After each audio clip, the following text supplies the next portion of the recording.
Welcome to day 12 of our 66 and 26 journey through the whole Bible this year. We are in John chapters 4 through 6. So in the New Testament again, in John. And I have two things for you today. One is geographical and the other is theological. For the geographical, I wanted to pull out a fun map that I got when I was in Israel a few years ago, and it's like a topographical map, so it's actually raised in certain parts, but just kind of give a quick lesson on the basic geography of the Holy Land.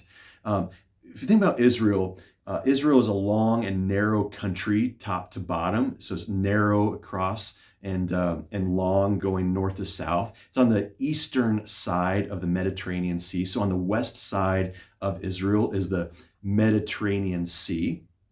And in John chapter 4, verses 3 and 4, we're told that Jesus had left Judea and went to Galilee and had to go through Samaria. So to give you an idea, Judea is mostly in the southern part of Israel, right about here to the west of the Dead Sea, and Galilee is in the north, in this area where Nazareth is, and Capernaum, where Jesus spent most of his earthly ministry, and the Sea of Galilee, which you can see on the map as well. And in between the Sea of Galilee and the Dead Sea is the Jordan River. So some major places that we would see in the Holy Land: the Mediterranean Sea, Sea of Galilee, Jordan River, Dead Sea. There's Judea in the south, Galilee in the north, and Samaria in the middle. So just a very quick geographic lesson about the major areas of the Holy Land.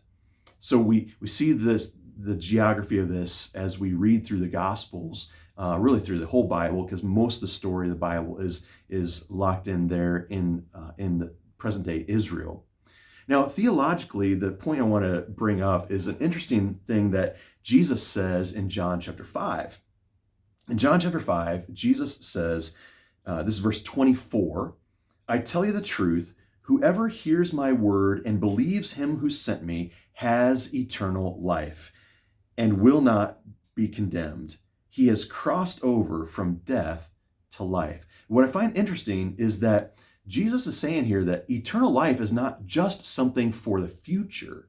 It is something already now. And you actually get the sense, especially at the time of Jesus and in the New Testament era, a sort of already not yet, that we already have eternal life, and yet we haven't seen our eternal life yet. So Jesus actually says, whoever hears my words and believes him who sent me has eternal life. Not will have, but has eternal life. Right now, we have eternal life in Jesus. Peter, later on in 1 Peter chapter 1, says that we have this inheritance kept in heaven for us that will never perish, spoil, or fade. It's already ours. We just know it by the eyes of faith, not with our physical eyes.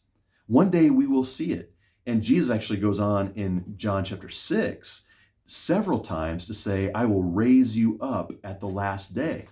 So we already have eternal life, but we're waiting for that day yet to come when he will raise us physically. He's already raised us in the spirit when we come to believe Jesus Christ. We have eternal life. We've been raised in the spirit. We're waiting to be raised in the body. There's an already and a not yet. And that really is the story of our Christian faith.